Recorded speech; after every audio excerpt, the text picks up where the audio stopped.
La doyenne des courses ultra, la Saint-Élion, 63e du nom. Chaque année, 17 000 amateurs éclairés s'élancent sur un trail de légende.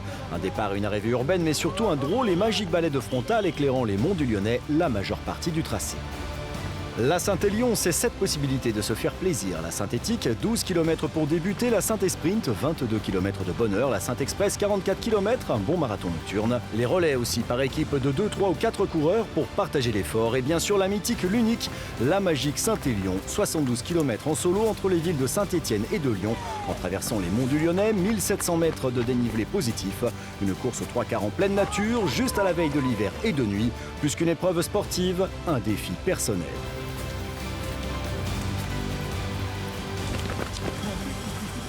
Premier point de ralliement à Saint-Étienne. Tous et toutes se détendent avant d'affronter le froid et la nuit de décembre pour des amateurs venus parfois de loin. C'est une course mythique, donc ça nous semblait, en tant que passionnés, vachement important de pouvoir la faire. Voilà, on l'inscrit sur notre CV de course et c'est fabuleux. On est vraiment très très fiers de venir ici et les Lillois sont en force à Lyon. Partir la nuit, se retrouver tous avec la nuit qui nous entoure, la lumière, les lumières des concurrents autour, c'est vrai que c'est magique. Ouais. C'est ce qui fait l'originalité et un peu la légende de la Saint-Élion. C'est que c'est pas le trail qu'on rencontre tous les matins. Voilà, c'est l'aventure de l'année. Chaque personne, il y en a qui veulent faire leur premier marathon, d'autres qui veulent faire leur première Saint-Élion. Voilà, donc, et puis après, une fois qu'on est accroché, on veut toutes les faire, quoi. L'esprit trail, c'est ça, quoi. C'est les gens qui sont tous ensemble dans la même galère et qui sont là pour se tirer, pour s'encourager. Il y a la montre, mais c'est pas l'objectif premier. L'objectif, c'est de prendre un bon moment et prendre plaisir dans ce qu'on fait. Pour les fidèles, ce qui les pousse à revenir, c'est qu'ils ont trouvé quelque chose qu'ils cherchaient. C'est-à-dire qu'on est vraiment sur les fondamentaux de la course à pied, sur l'émotion de la course à pied, les origines du trail, de nuit, tu vois, le froid, la boue, la difficulté du trail. Et puis les nouveaux, c'est parce qu'ils ont entendu parler du mythe et qu'ils veulent faire partie du mythe. Donc c'est ça qui fait le succès croissant, c'est le record de participation cette année. Et ça fait vraiment le succès croissant de la Saint-Élion, c'est qu'elle réussit à ramener ses fidèles et elle réussit à attirer des nouveaux participants. Je vais être honnête, je suis sur le départ de la Saint-Élion, mais je vais dire quand même que c'est pour le relais. Donc c'est 16 km, ça va, ça reste abordable. Ça va quand même être une découverte. Les 7 premiers kilomètres, c'est de la route, mais après, ça va être voilà, dans la nuit, complètement nouveau pour moi. 17 000 gars là derrière, c'est ça qui est dingue. Parce que je pense que c'est une super fête d'abord. Et moi, c'est mon premier trail. Donc et je fais celui-là de nuit parce que cette course, elle a déjà un nom, déjà une identité et ça va être top. Là, on est pressé quoi. Là, on a envie que ça démarre là. On pense à tout ce qui va se passer, au ravito, tout, c'est concentration à fond là. 5, 4, 3, 2, 1, c'est à vous! C'est parti pour une authentique aventure nocturne. La longue cohorte de la Saint-Élion s'extrait doucement de la zone urbaine stéphanoise, direction Sorbier. C'est là-bas que va commencer la partie boisée du tracé.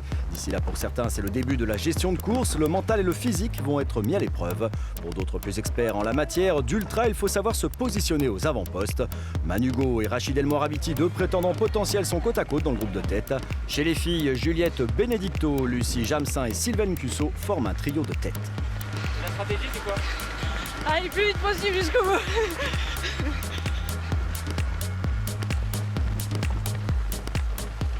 On va essayer de se faire plaisir, profiter des étoiles. Alors c'est quoi les gars? C'est une course mythique, il faut la faire au moins une fois, donc voilà pourquoi on est venu. Croire qu'on est toujours capable de faire des choses sympathiques aussi. Assez tranquille parce que j'ai pas fait de préparation spécifique, alors je sais pas. Je vais voir.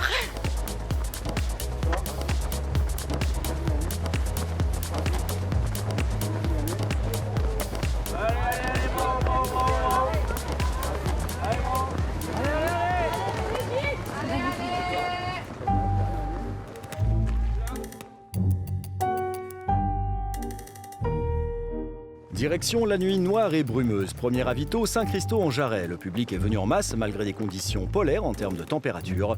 De quoi réchauffer les âmes et les corps déjà soumis à un effort intense. Ici, c'est un premier quart de la course qui est avalé. La prochaine étape, c'est Sainte-Catherine. Entre les deux, c'est un long serpent de frontal qui s'étale à travers les champs et forêts des monts du Lyonnais.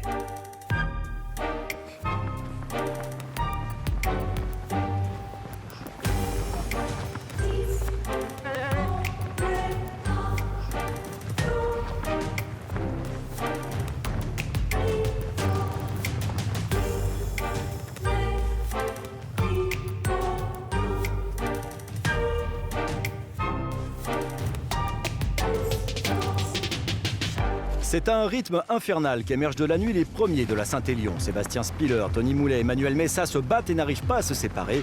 À mi-course, difficile de dire encore qui va réussir à imposer son rythme et sa domination. Pour eux, le ravitaillement n'est qu'un point de passage express. Je suis volontaire, encore. Allez, Sam. Ça va, Seb? Ouais, j'ai fait 1 kilomètre de plus, sinon ça va. Ça représente quoi, Sainte-Catherine, là?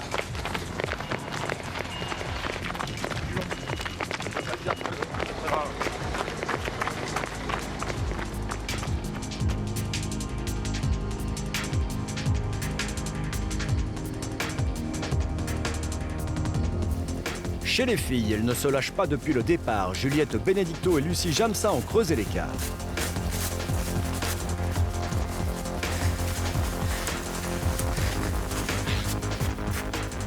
C'est quand d'arriver première féminine à Sainte-Catherine? Ah, c'est trop bien. Ouais. Bah, pour l'instant, je me sens bien, alors pourvu que ça dure. Là, c'est le bonheur pour l'instant. Je me régale. Pion, tu peux le faire de l'eau, s'il te plaît? Ah, bah tiens, c'est Juliette. Bravo, Juliette. Bravo, bravo. La grande.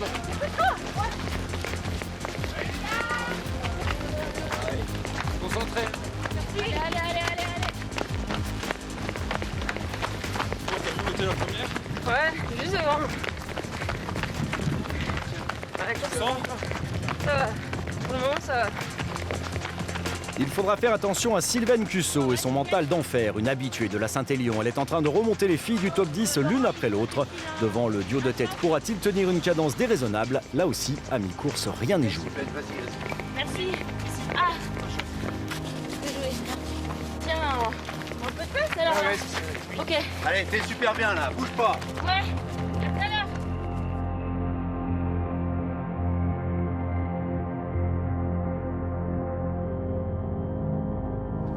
Pour le commun des mortels, à Sainte-Catherine, la pause s'impose. L'occasion de boire chaud, de reprendre des forces en mangeant, de laisser le corps souffler.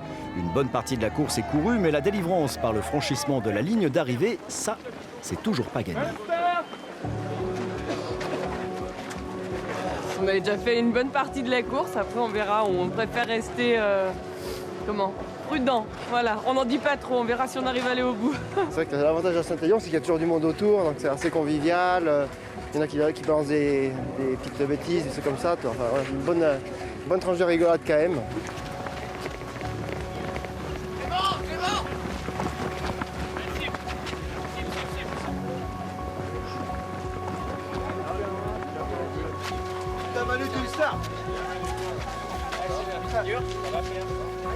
C'est prendre beaucoup de plaisir, mais aussi un peu souffrir.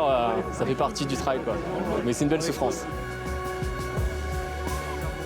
De la fierté. Ah, je suis content, je suis vraiment content de l'avoir fait. Très content, ouais. Ça fait plaisir. J'avais envie de le faire, j'avais envie d'y arriver. Je suis allé chercher jusqu'au bout de moi-même et je suis arrivé, quoi. Je suis content.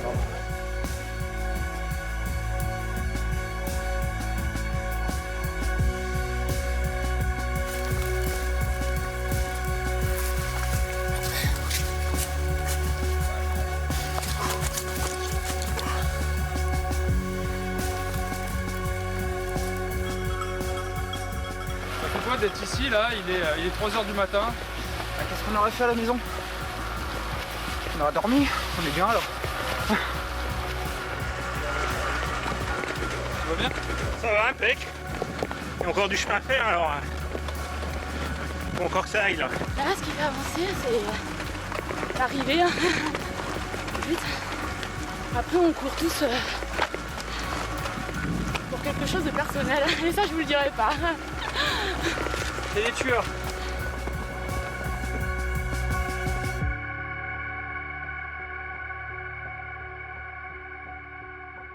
Les aqueducs romains de Bonan sont comme une frontière. La course rentre dans les faubourgs de Lyon. Le début de la zone urbaine sous-entend que le plus dur est fait. C'est aussi là généralement que les écarts se sont suffisamment creusés pour que le podium se dessine. C'est le dossard 16 d'Emmanuel Messa qui arrive en vue de la halte Tony Garnier de Lyon, point d'arrivée de cette Saint-Élion 2016. Il était régulièrement dans le peloton de tête sur les ravitaillements. Il franchit la ligne après 5h17 minutes et 27 secondes d'effort régulier. La Saint-Élion 2016 est pour le dossard 16. 1 minute 30 plus tard, c'est Alexandre Mayer qui franchit l'arche d'arrivée devant Benoît Charles Mangeon 3e et Emmanuel Gault finit 4e. C'est une course qui me fait toujours un peu rêver.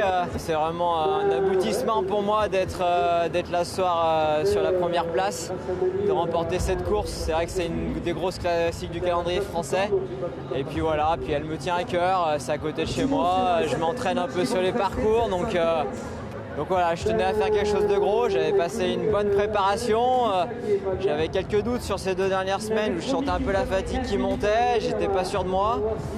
Et puis voilà, un peu d'adrénaline et c'est reparti le jour même, quoi. C'est un peu ma manière de courir. Moi, je suis un peu un diesel, donc je pars relativement doucement et je manque de confiance un petit peu. J'ai un problème d'adducteur qui traîne un peu depuis le début de saison, donc je voulais finir et bon, alors on part un peu plus doucement et après c'est dur de revenir. Il manque un peu de kilomètres, quoi. Après, oh, mais c'est le jeu, c'est bien. Il paraît qu'il y a de la bière. J'ai fait le job là pendant une semaine, je suis à jeun, donc je commence à trembler un peu. On va voir un coup. Tout le monde du premier au dernier aujourd'hui va s'être dépouillé et demain rentrer au bureau un peu plus fier que la veille, quoi.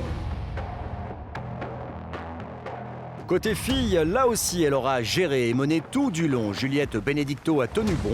Elle arrive en tête. La Saint-Élion 2016 sera pour elle. J'en peux plus. C'est quoi la sensation? J'ai envie d'arrêter. Non, voilà.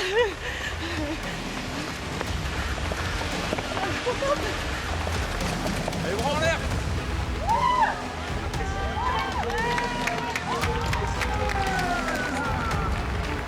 Sylvaine Cusso aura sorti le grand jeu. Revenue de loin au classement, elle est venue titiller Juliette Benedicto, mais quelle deuxième place exceptionnelle et méritée. Mélanie Rousset est 3e, Lucie Jamsin 4e. C'était la bagarre, quoi. Et moi, la bagarre, j'aime pas ça. Donc Moi, j'aime bien. voilà, j'ai dit bon, tant pis, je vais me contenter d'une 2e place. Et en plus, elle le mérite, quoi.